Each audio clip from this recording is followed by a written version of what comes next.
Welcome to the Climate Dad podcast, where our dad, Mike Smith, unravels the complexities around climate change and makes it easy to understand and take action. All right, take it away, Dad. Welcome to episode 16 of The Climate Dad, the environmental podcast where we talk about and explain the news and science of climate change.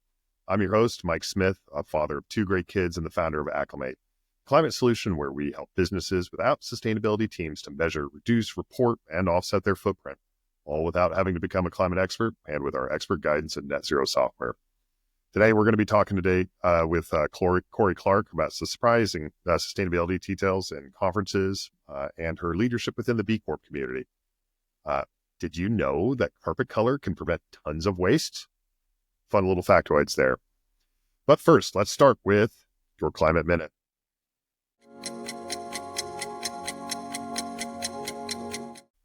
All right, let's start in Japan. Mount Fuji, one of the country's most iconic landmarks, has just experienced its longest ever snow-free period.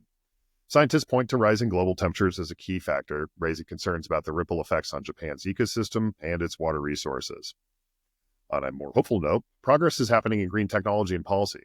The U.S. has allocated $6 billion to decarbonize heavy industries like steel and cement, sectors responsible for a quarter of the nation's emissions. And in the private sector, some of the world's largest copper producers announced plans to achieve net zero emissions by 2050, signaling shifts in traditionally high-emission industries. Globally, a new study estimates that reforesting an area the size of Mexico could offset 23.4 gigatons of carbon over 3 decades. As a forestry guy, this is clearly important to me, and it underscores the potential of nature-based solutions in combating climate change, alongside technology and policy efforts. A new study in the Journal of Environmental Psychology illustrates that the terminology used to describe climate change doesn't really actually matter much in its outcomes. Goldworth et al. Illustrates that there's statistically no significant impact on the willingness of a listener to engage on climate after hearing different terms ranging from carbon pollution to greenhouse gases to even global boiling. It appears that climate change, whatever the label, is already pretty well baked into our collective consciousnesses.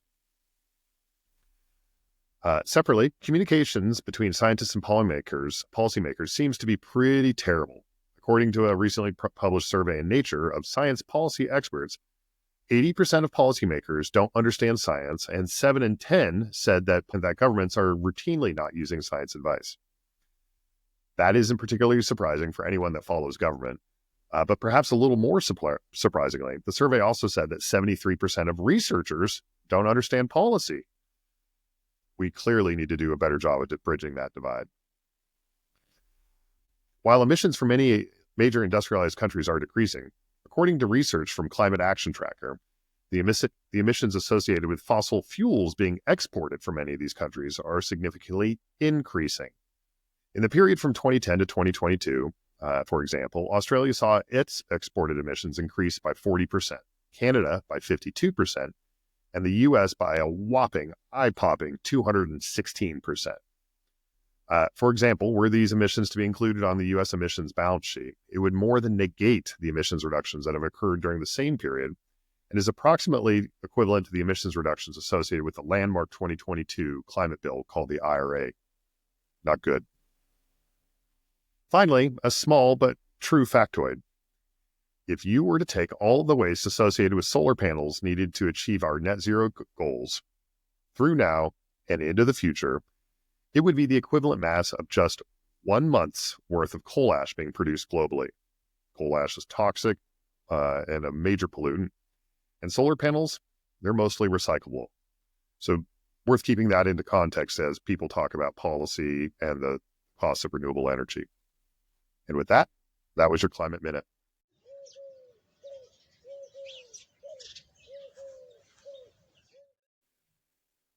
Let's talk quickly about Acclimate. If you're thinking about the ways to improve your company's impact on the planet, or maybe your company is just being required to report its footprint, we'd love to help you over here at Acclimate. We have the easiest, the most intuitive climate solution for your business.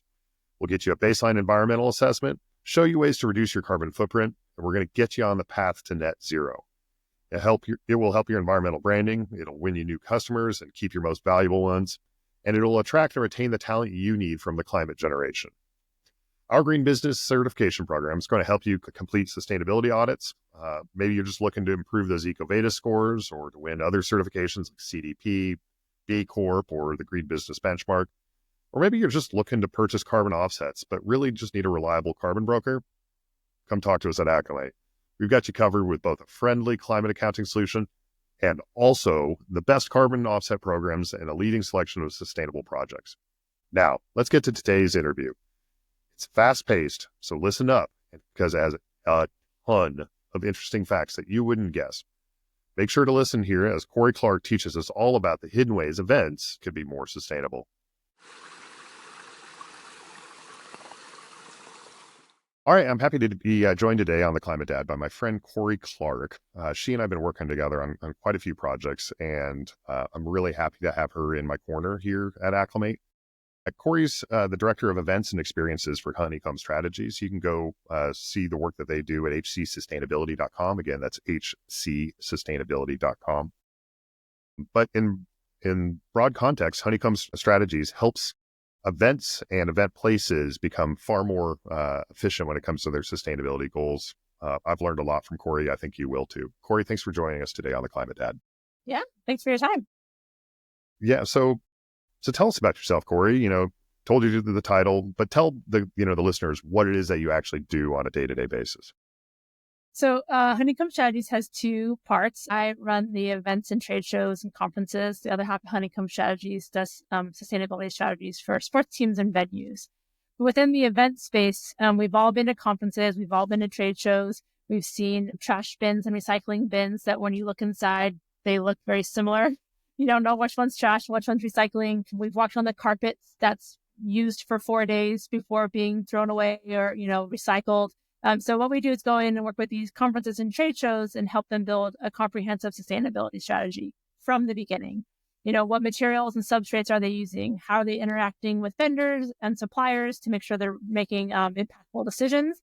And when we talk about sustainability, it's not just wastewater and energy, like that's the environmental side of it. But conferences have a great impact on the social about of wherever they're having their facilities. So if the conference is in like San Francisco per se, like can we build hygiene kits for people in need there? Or if, they're in Orlando, we know that there's a lot of large oceanic events that happen there. Like, do we need help building sandbags? Like, what is that? So we build both comprehensive environmental strategies as well as social impact strategies for trade shows and conferences. I love it. And one of the things I hear out of that is that, and this is something I've learned in attending a trade show with you, is that like conferences both have like a negative footprint that needs to be controlled and minimized, but they also have a positive footprint about like a way that they can change the impact on the world around them. Could you explain that more to me? Yeah, I mean, every decision that an event makes really can impact. Think about aisle carpet. A show can choose to have aisle carpet or not. If they're not having aisle carpet, they are saving like a mass amount of resources. If they're putting white aisle carpet down, it is used once and then trashed. Or if they're using carpet mill that actually recycles it, but still it's used once. Like we have had clients that put padding and carpet over padding and carpet because they don't like the color of it. And it doesn't work with the theme of things. So there are decisions that an event can make that really do impact the outcome, like the waste stream. We think about like KPIs, and some KPIs directly affect their carbon emissions, like their waste diversion rate and what's going landfill, compost, donation, recycling. And then there's KPIs we track, like what kind of carpet are you using? What kind of substrate are you printing on? And those also really impact like the actual outcome of the event from like an impact resource standard. We all love swag, but if you think about the life cycle of a swag, and Honeycomb Strategies did this really great graphic about it, it's primarily made out of plastic. It's primarily meant to be single use. They are normally made in China. So it's made from plastic, wrapped in a little poly bag, put in a box, wrapped in a poly bag, put in a box, put on a pallet, wrapped in plastic, shipped over to wherever the conference is. Everything is unwrapped and trashed. Sometimes boxes are then put empty on a pallet wrapped, saved in case there's extras, and then the whole thing happens over again. So if we had a conference, then we reduce the amount of swag that we're asking exhibitors to bring, or we're asking them to really look at what is the end of life use for that thing. Can it compost? Can it be recycled? Can it come not in a poly bag? these very small decisions over the course of one event that happens in one city over the entire country really can make an impact. I mean, we're talking about like tons and tons of waste, roll off after roll off of carpet every single weekend in every single city. That's incredible. And so it makes sense to me when you talk about like that you both help the facilities that where the events are being held and then also the events themselves, because like there's a lot of kind of overlapping decision making that happens within that. You know, as you talk about that, it makes me think about like the color of the carpet is not something that most people think about as like, oh, this is going to have a sustainability decision. Like I would prefer, how do you do that? How do you get in with an event early enough that the people that are designing the experience themselves are really thinking about sustainability along every step of the way and know where those pitfalls are?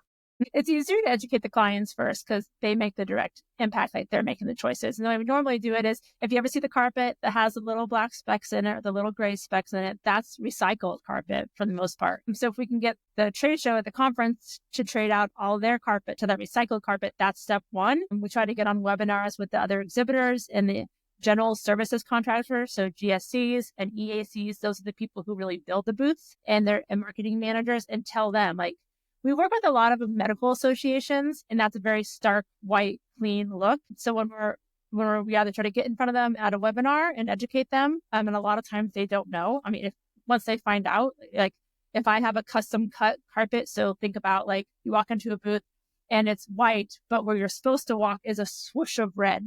That's used once. Light color carpet is used once. Premium carpet is used once. And once we educate them on that, they normally say, oh, I didn't know. Now I can make a better decision. We also go on site. So we talked with almost every exhibitor that shows some interest in sustainability.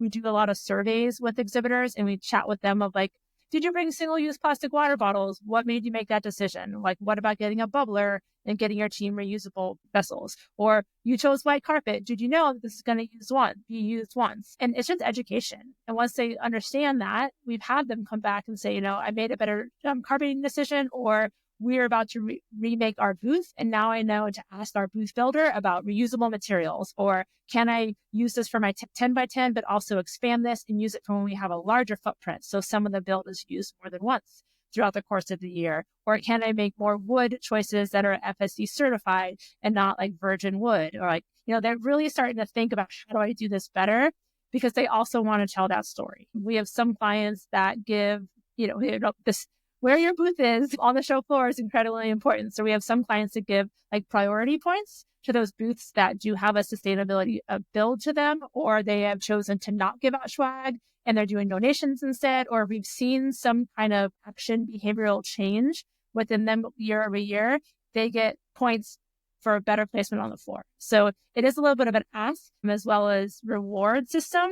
And it does take time. It's like, over the course of 3 years, we're having these conversations, but for sometimes they really click, and then you see a large amount of impact change. People don't know these things until you tell them. I was going to ask about that, the incentive structure of because you're dealing directly with your clients who are hosting these events, and then there's all these other stakeholders, the exhibitors, et cetera. So I really think that's fascinating. Like the fact that like some of these organizers are using a point system in order for, you want that sweet spot, you're going to have to clean up your act a little bit. Mm-hmm. Are there other examples of ways that they can incent the right behavior from attendees, exhibitors, general service contractors, et cetera, that you've experienced?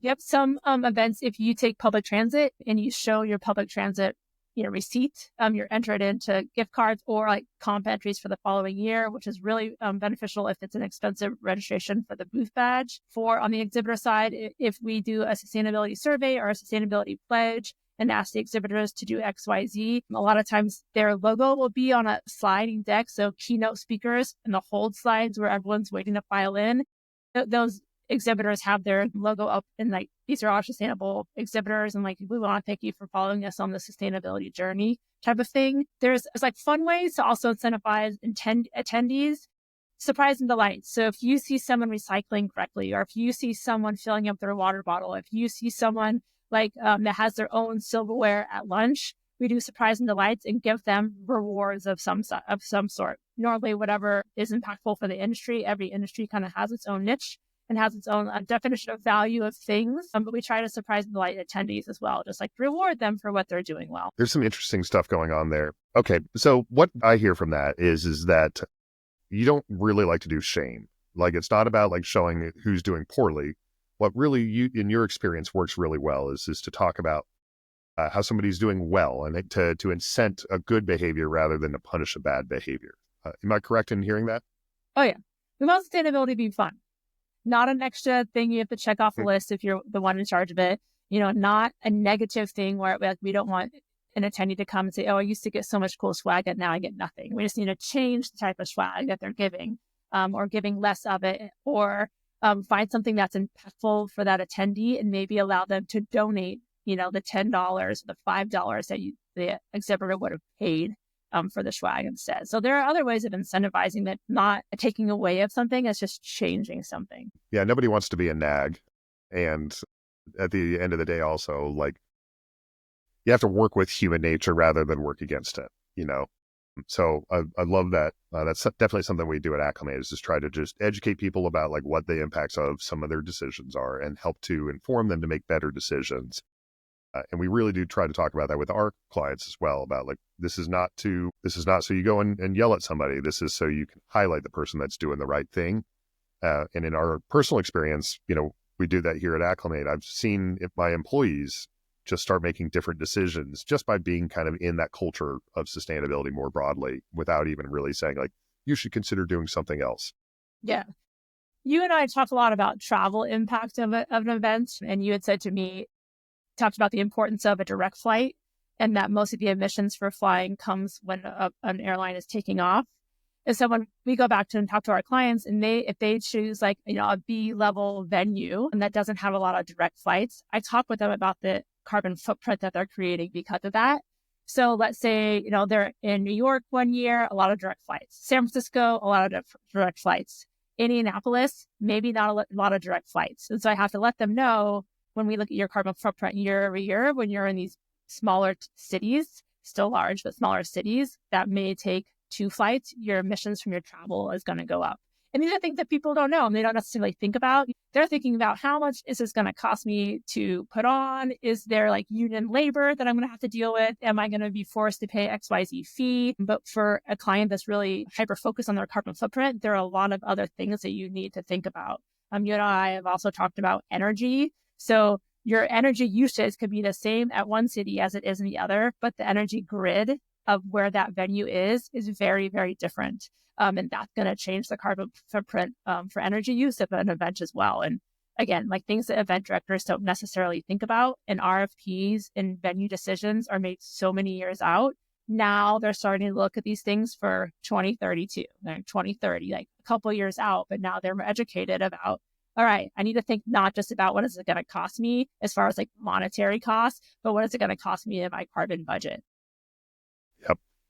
That was something that was very educational to me in working with you and the broader team at Honeycomb is the idea that like certain organizations are already having carbon budgets for their employees. People like so there's increasing like virtual events, et cetera. But to talk about like working within the construct of like of human nature and the way that business is done is the idea that like conferences can also be kind of a force for good. You can actually reduce flights if you have a way to kind of get everybody together in one spot. Yeah, we had a client that was just in Chicago. The Chicago to the airport, either airport, is far. I mean, it's like 40 minutes with no traffic, but when there's no traffic in Chicago, so really it's like 60 minutes. So they actually, for the first time, had a shuttle bus, and it was $40, which is cheaper than the rideshare, which was $65. But people signed up to take the shuttle from the venue, which is McCormick Place, to the airport, and they had huge success. They actually had to get second buses for some of the hours that had a high amount of people wanting to take the shuttles. And that's like a conscious decision on the event director's part to help reduce the carbon emissions by everyone just getting in a rideshare by themselves. I know when I'm going to the airport, I normally look around and see anyone else has a luggage. And I always ask, does anyone want to share a ride to the airport? And almost everyone says yes. Like only once could I find no one.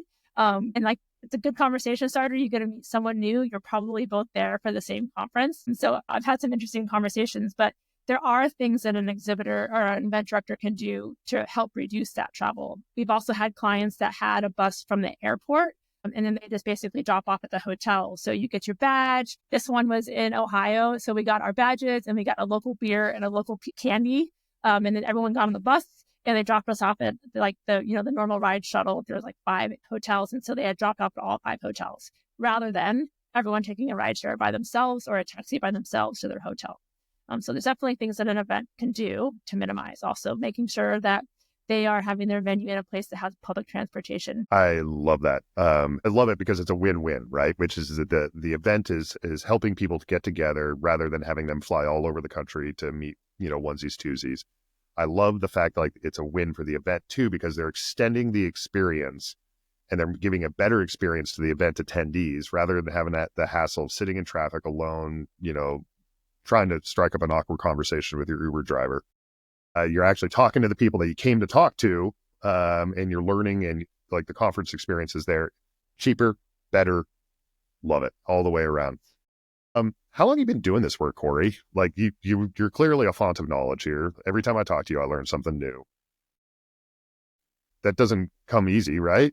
Yeah, roundabout way. I actually started my career in the outdoor industry. I worked for Cliff Bar for years, just in event marketing. So like when we sponsored marathons and triathlons and all those fun outdoor activities, those were my clients and I was the sponsor as far as the energy bar is concerned. But Cliff Bar, environment, like the people, planet, purpose, like planet was part of our decision making in every single thing we did. So we didn't go to an event that didn't have some type of a sustainability strategy. We didn't go to an event that had single-use plastic cups on course. And to me, that's just the way business should function. And that's how I started my professional career. From there, I worked with a hydration company that had the same kind of ethos, but I saw that there are a number of things that we could do better. So I was international partnerships, nothing to do with sustainability.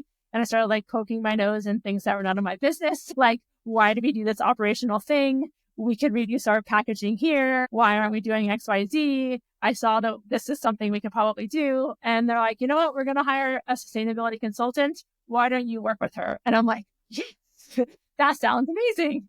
So I started working with a sustainability consultant, like how to make our company internal operations a little bit more sustainable. And then because I had the experience in events, that transferred over to our events, changing out the cups we use, changing out like how we're getting to events, changing out what we're doing with the materials left over, changing out like the materials that we actually produce. And that's kind of what I do now. So that company sold. I started working for the consultancy. Not Honeycomb Strategies, but it just kind of continued from there. You start learning, like I was the client in a small scale event or a large scale marathon. And now I'm the consultant for these conferences because I've seen how they function and I understand like what is the give and take, right? I can't tell people don't print banners because vinyl has no good end of use life when I know that's how the event makes their money and they need sponsors. So there has to be some kind of give. Because I've been the sponsor. So I understand both sides of it. And now that's what we're doing. And there's also this component of like, you don't have to do everything all at once, right? Like there's always like sometimes as humans, we think in a very kind of binary, you're either sustainable or you're not. Well, it's actually, there's 1,000 degrees of gray in between black and white there. And you may not be particularly sustainable now, but can you be a little bit more this year? And then the year after that, and the year after that, and just working with people where they're at. And understanding that there will be cultural changes that will happen along the way. So you don't have to eat the whole elephant at once. Just take a bite. Yeah. We talk a lot about breadcrumbs. Let's talk about it this year. Let's do it next year. And in 3 years, it's, mandatory. And in 4 years, there may be a fine. So like we talk but you got to give people this motive of being like, okay, we talked about no plastic cups for the last 2 years. For reals, it's happening now. And then next year we secretly audit people and say like, can you please not bring these back next year? We're moving to compostable. But you got to like talk with people about it in order for them to be comfortable with it. Most of people, exhibitors, attendees on both sides have come to the same event for years and years and years. And shocker, they don't read anything you send them. So it's like, multiple times that you have to tell them things. Hey, we're changing this. This is why. This is what we're doing. This is how we're asking you to get on our sustainability journey. But no way can you say we're doing this year and expect it to go through the first year. Gotcha. So in your own career, there's been kind of this journey. You always cared about sustainability, it sounds like a little bit, and you're an outdoors focused gal. Why? Why do you care? Someone asked me the question the other day, and I was like, I specifically remember I had a science teacher in elementary school. I grew up in California, and she took us to like a beach cleanup. And she was like super hippie. She taught us about recycling. She had like hair down past her butt, like super duper hippie. And we went to a beach cleanup, and my parents went. And I just thought, why are people remember in my brain, like picking these things up? I'm like, this isn't a trash can. And my mom explaining to me that like not all humans do the right thing. And people do leave their trash everywhere. And to me, it was just like so wrong. But we played outside all the time. My mom was like, go play in the mud until dinner's ready. So to me, like outdoors was like a very clean place and not a place that people and humans should leave their things. And so this science teacher taught us a lot about sustainability, like more on the environmental side, and how like it's affecting our oceans. Growing up in California, we see the stuff in the water. And it always just like, to me, like we have choices to make, and these decisions can really impact other people. And I don't feel that the negative decisions that a human makes should impact other people. So I always try to like think about like, what's the end of use? What's the best option for this? Do I really need this item in this plastic packaging? Can I pay the 50 cents more in glass, knowing it will be recycled, reused, better resources?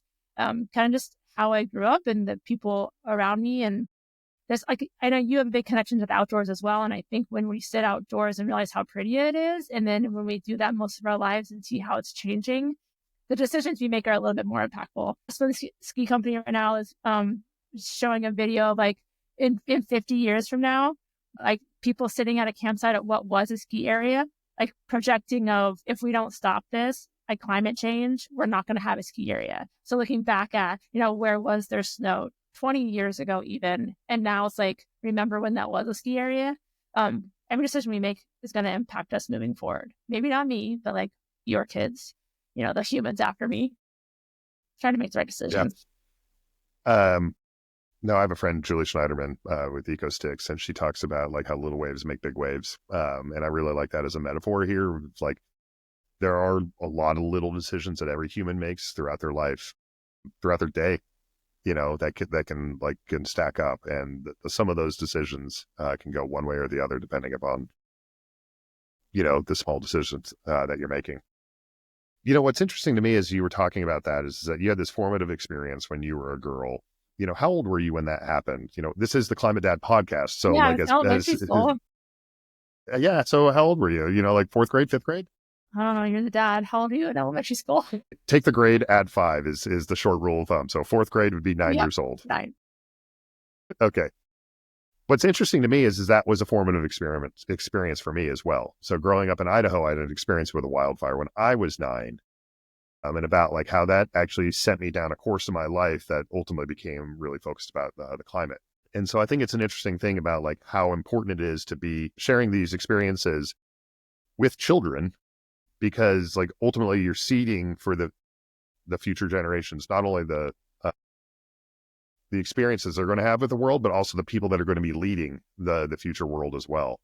So I really love like that little 9-year-old Corey was like, wait, what? Garbage beach? That ain't right. I had a little bit more now. I was talking with a client and we were just like, why can't adult humans put the recycling in the recycling? Like on an expo floor, like they know, most people know banana peel is compostable. Like, why can't they put it in the compost? And she was saying she covered lunch duty at her kids' school and they're in 3rd grade. And the 3rd graders know how to put their compost in the compost and the recycling in the recycling. And I think like kids just grow up with it now in some cities and some communities that have that municipality, waste system already built out. And hopefully it gives me hope that these decisions will change because that's how kids are growing up versus like very select few who had parents that cared and taught them or were educated enough to teach them a little more about like, what is the end of use for these things that we're choosing to purchase. Yeah, there's a bit of an acculturation that happens associated with that. I know in my own life, my wife, Lindsay, she grew up sorting and recycling. That was just what you did, right? And then she went away to school in Texas and was aghast at how many people just threw recyclables in the garbage, even though there was a recycling bin in some cases. And in other places, there was just like no option for recycling anywhere. And she was just like, what? So yeah, it's a long process, but it is increasingly making change. And so that does give me a little bit of hope. Speaking of that, though, what does give you hope? On the event side of things, event directors are less afraid to make changes lately. We talked about like carpet. There's options, right? Food and beverage, there's also options. And so an event director can choose what these options are going to be for the exhibitors. And we have increasingly seen clients be like, well, we're just not going to offer plastic water bottles. Or, well, people have two options, reusable or compostable serviceware. And we're just not going to let catering give the other options. And so I see them making more bold moves where even 2 years ago, and I think there's a little bit coming off of COVID, they just wanted exhibitors and attendees to show up. And now we're past that fear, and they're no longer afraid to take the bad options away. The venues and food and beverage, they still have options that are not the most environmentally friendly, and event directors just aren't giving those options anymore. Love it. Are people complaining about it? No. That's the funniest part. It's not right? even... Yeah. We have a number of, like I said, associations that are medical associations, and things I learn when I actually get on site. Posters are a very big thing. So super smart people have these really great inventions or these really great scientific XYZs, and they actually print a huge poster and laminate it, and then they tack it to like a false wall. And there's rows and rows and rows and rows and rows and rows and rows of these false walls for posters. And we're like, we need to stop printing these. And there are a lot of really great digital options for this. And we've had clients that said, no. We've asked our audience doesn't want that. And they finally do it. And like crickets, very few people complained. They had more people say, this is great. I can share it with my colleagues, or I can filter to see exactly what I want, other than having to figure out on this printed out sheet what number is the one I want to go see. So, there's some hopeful things. Like things definitely do change. And I think there's like that fear of, if I change this, the exhibitor's not going to come back. Or if I change this and I have a competing conference, the attendee's going to go to the other conference. More and more what we see is like they appreciate, it's more technology based, and they appreciate the upgrade in technology. They appreciate that you're making less of an impact, but you need to explain to them why. So when you pull the carpet up and you no longer have aisle carpet, we try to make signage, unfortunately, but it's Honeycomb, so it's recyclable, saying we aren't putting carpet aisling down and we're saving this many resources. But if you don't explain that and you just pull the aisle carpet up at your show, people are going to think you're being cheap. And that's just how humans function. So like sometimes you have to explain why these changes are happening a little bit more than you think you should. But once you explain it, they're like, okay, sounds great. I'm glad you're making these changes. Yeah. My wife's a physician, and I think they're so proud of it, because they're all like scientist people. Like, I think they had like the science fair, like they were the kids that loved science fair, you know what I mean? And so she still has her poster in our basement. Like, she just doesn't want to get rid of the thing. So I can see how all of our clients are saying like, it's so important. It's still digital. Yeah, exactly. It's a better experience. Like, we don't have to do the science fair vibe anymore. Okay. What's the flip side of that? What gives you, still a headache, giving you some anxiety? Like, we're not making progress as fast as we should on this, you think? Travel is just still a sticking point. 80+% of any carbon footprint for a show is going to be travel. And there are some industries that think carbon offsets are a hoax. You and I have talked about this. You've helped us talk with our clients about this. And I think that offsets are a tool amongst many that a conference can choose to bring forward or not. There are all those opportunities to reduce the carbon footprint. And Honeycomb Strategies and I find value in carbon offsets. You also have to think about, if we don't fund some of these technologies, they're never going to get big enough to actually make change. And so, it's not just about planting trees, and it's not just about cook stoves in Mongolia. But if you don't fund that cook stove in Mongolia, the social impact's never going to be there because they don't have the money to change these out themselves. But there's other technologies that are being funded by these things that it's important for us to support, like I said, or there's never going to be large scale change. So that is one thing. Travel is just hard. We can't tell our clients to not have people travel to their events. And if you think about it on the flip side, if you have leading conferences that bring a lot of people together, hopefully it's then reducing the small amount of travel that they have to make. And so some of our clients are also asking that question in exit surveys. By coming to our conference and having multiple meetings and having time for these meetings, how many flights do you think that reduced? So it's a give and take, but travel is just hard. One thing that we do try to help our clients understand is we have one big client and they flip-flop back and forth between an East Coast city and a West Coast city. And so we look at the attendee travel over multiple years, and the attendees coming for the most part are very similar, but the carbon emissions of flying into an East Coast city versus a West Coast city, because they have a lot of international, is very different. So there are small things we can do in travel, being like, okay, your emissions are actually lower when you're on the West Coast than the East Coast. So when we're moving forward with RFPs and looking for venues, maybe we do 2 years in a row on the West Coast and then go to the East Coast, because right now they flip back and forth. And there's definitely a difference in emissions, but travel is just a hard nut to crack. You have staff, you have things happening in the flight industry, but we can't tell our industry to stop traveling. Yeah. Everyone wants to get together, and they're incredibly impactful. Like, that's where scientists come, like talking about science. So that's where scientists come and test the new tools before they decide if they want one, rather than like a doctor having to fly out to the research facility one-on-one. Like there is a lot of useful reasons to have large events, but their travel is just impactful. We are a social species. We have to get together. I talk to you fairly frequently, through Zoom, but I value much more my time when I'm with you in person. I need to see in 3 dimensions rather than 2. And so, yeah, we're just not going to get rid of that. What we need to do is just figure out how to do it better. So, yeah, I love that. I want to pivot a little bit. I know that you're big in the B Corp space here in Denver. And then you obviously are working for a company that really is trying to make environmental impact core to what it does. How do you think business can be kind of a force for good? And then why does B Corp resonate so strongly with it? There's no other industry we don't know what B Corp is. It's a certification that a business gets to say that they care about people, planet, and profit, basically. I mean, it's a very hard certification. I always get upset when people are like, "It's too hard." I'm like, "That's like that's the point."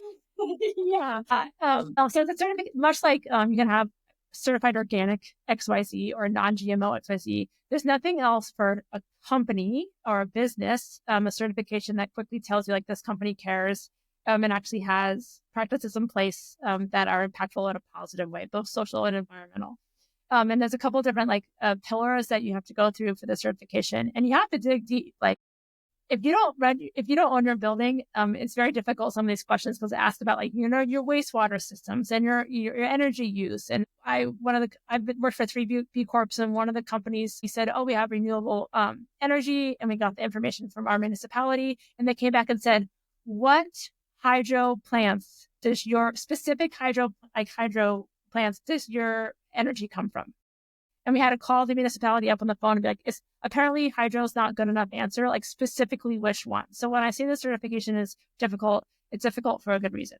But what it does is tell you that the company cares about their employees, that it is aware of its supply chain, because it asks a lot of questions about your supply chain or your suppliers from underrepresented groups, from women-owned groups. They have other certifications. They part 1% for the planet. If it's a physical, consumable item, is it Rainforest Alliance? There's just a lot of other things that you have to know about your supply chain. And also ask you a lot about a governance. So do you have a third party looking at your finances? It's just an all-encompassing certification that really helps you understand that this company cares more about just profits, and they care about the impact they're making. And so there are over 100 B Corps in Colorado. I chair what is called B Local Colorado. So we get all the B Corps in the state together to be a force for good. And I think that it's important for companies to understand, what is the ethos?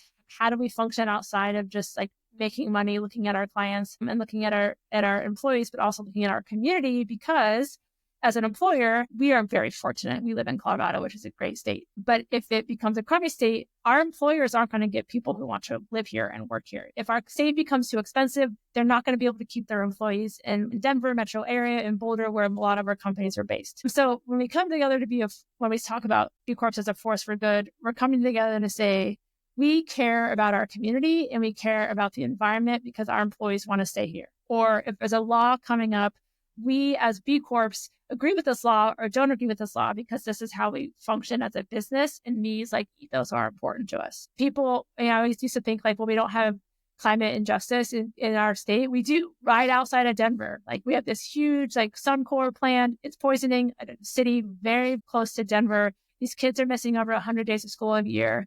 And I don't think a lot of people know about this. So we brought it up in the B Corp community to be okay, our community is not just our B Corp community, it's the entire community that we live in. So we need to act on this and make sure more people know what it's about, because that's what we are as B Corps. We are those who care about our business. We are those who care about our employees, but we're also those who care about our supply chain and the community around us. So I love being a B Corp. I think the certification is also super impactful.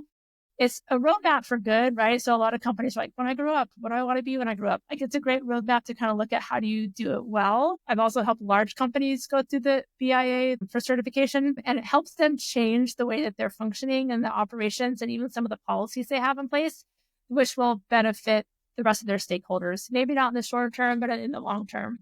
We are asked to speak at colleges quite often about what it's like for me to work for a B Corp, but what is it like for a company to be B Corp certified? And I will tell you, they all tell me I'm only looking to work for B Corps. The people in college right now, they are very much looking at what is the company I'm about to work for stand for? Do they care about me as an employee? Do they care about the community? Do they actually look at the supply chain and make decisions based on environmental and social impacts? There's more and more schools within our state, but within the country as well, that they have classes on this, and B Corp is one of the things that they talk about. They have impact classes. They have impact MBAs in Colorado. So it's a certification that I think says a lot about what a company stands for and what a company is doing. And I really appreciate the fact that Honeycomb Strategies is a B Corp. Yeah, here. That was a really long answer. Sorry. No, it's a perfect answer. The thing I was thinking about when you're talking about that is one, on the Impact MBA, is that we've had an Impact MBA intern last year, and she was phenomenal. Just smart, motivated, driven individual. Really wanted to change the world. And so, I think sometimes people think about like that. Oh, it's also woo-woo, to use parlance of certain people, woke or whatever it is, right? But I really think of B Corp as two things. I think of a B Corp as, it's actually kind of old-fashioned, in my opinion, because like it used to be that people thought of businesses as institutions in their communities, right? And that your reputation mattered in the town that you were in and the business that you hosted. Like, people knew if you were doing business the right way. And as we've become kind of a little bit more fractured and mobile as a society, it's harder to kind of replicate that. So B Corp is kind of taking what's old and making it new again. Like, do you treat people decently? Are you a responsible steward of environmental resources? Do you have all the policies that make sure that you're well governed and that the business is not going to blow up because you're, doing things you shouldn't be? So I feel like it's that. And I continue to get drawn to this idea, and it's anecdote, right? But like in my life, I have seen that generally, if you do the right thing, it's profitable. Doing the right thing, maybe not in the short term, you might be able to scam a buck or two from somebody by kind of taking advantage of them. But over the long term, you're going to be happier with who you are as a person. Your business is going to probably do better if you just do the right thing. And so I love the idea of like B Labs, the company that is the thought leader around P Corp and helps to create the movement associated with this, that you don't even have to necessarily get the B Corp certification. But if you just take that first step and look at like all the things that you could do, just do a little bit now, do a little bit next week, do a little bit the week after that, like you're going to make a lot of progress. I agree. I talk to companies too, when they say, well, is being a B Corp profitable? We actually ask our clients, is this important to you, as like an exit survey when we're done with one project at a time? And they say it is important to them. But I would also I put that question back on who's ever asking me. I'm like, do you ask your clients if it's what you're doing that's important to them? Like, you as a company, like the ethos of your company, like pick some of those words out, or pick some of those thought leadership things that you all talk about out and ask your clients, like, is this important to you as a company? And then you'll find out, like, is this something I should be doing or not? Does a client find this impactful or not? You also get information probably of like, I wish you all did this instead. And it's probably something that's a little bit more sustainable, either environmental or social impact. I love it. Well, I think that's where we're going to have to end. Again, today, Corey Clark, my friend, and the director of events and experiences for Honeycomb Strategies, has been educating us about good and bads of sustainability around the events industry, a lot more good than you would expect. You can go find Honeycomb Strategies at hcsustainability.com. Obviously, we'll have a link to it in the climatedad.com as well. Corey, it's been great to have you. Thank you so much for joining us. Heck yeah. Beer soon. Beers.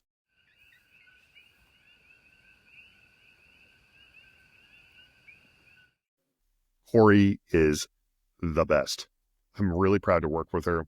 I'm proud to work with the team at Honeycomb Strategies, and I'm really just glad that they're in my corner. All right, here are your 3 big takeaways from today's discussion. 1, there are small, seemingly inconsequential decisions that can have massive impacts. 2 examples stuck out to me from what Corey talked about. 1 is that something small like to have carpet or not, and the color of that carpet is massive. It can literally reduce tons of waste just by that small decision. Another that stuck out to me was the assumption that an event should switch coasts every year. This probably just seems like a natural and intuitive thing, but it has major environmental consequences.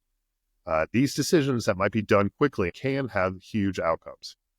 So take 30 seconds to think about like those small decisions and see if they're really as small as you think they are.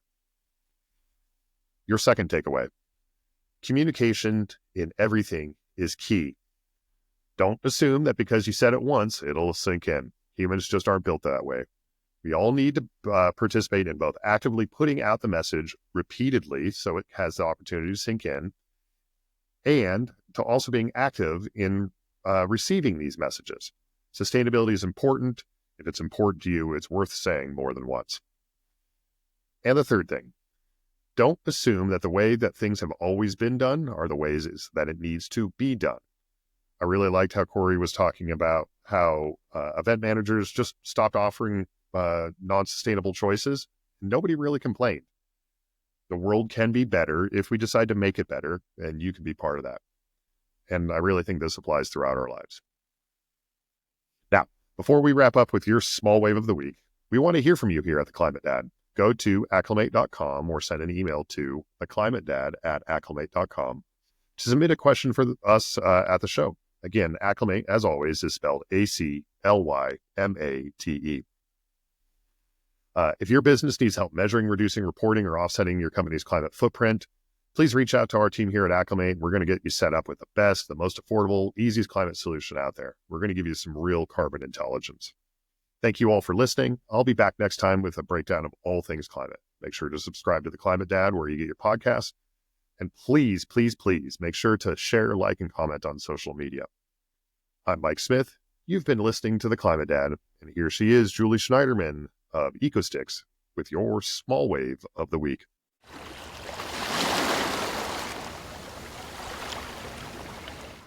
Hello and welcome back to Small Waves, where small waves make big waves through collective collaboration for a better planet. I'm Julie Upcycled, and I'm here to share simple, actionable eco hacks to weave into your daily busy lives. This holiday season, I want to talk about something that's been on my mind. I'm feeling disconnected. The holidays are often painted as a time of joy and togetherness, but if you're feeling out of sync with others, yourself, or even the world, you're not alone. Here's the truth. Our sense of disconnection can sometimes reflect how we interact with the planet. And surprisingly, finding ways to connect with nature can help us feel more connected to ourselves and others. Let's start small with an actionable climate hack that can transform your holiday season from an act of connection through nature and turn it into an annual holiday tradition. Try this connection ritual. Step outside, yes, even if it's cold, and plant something symbolic, like a native seed or a small tree, or place a special stone or a rock with intention. Dedicate it to yourself, the earth, and to someone you care about, even if they're far away or maybe no longer with us. This small act can feel grounding and a reminder that we're all part of something bigger. Loneliness thrives when we feel separate. But when we take even small steps to nurture the earth, we're reminded that we're part of a larger community, the community of life itself. The holidays can be a season not just of giving, but of reconnecting with the planet, with the people, and with ourselves. So if you're feeling disconnected this season, take a moment to step outside, breathe, and offer something back to this world that sustains us, you, and it. You might find that the act of connecting with nature creates ripples, helping you feel more at home in yourself and in your community. Thanks for joining me on Small Waves. Small waves make big waves. Let's keep making small waves that lead to big impact. Wishing you peace and connection this holiday season. I'll see you next time.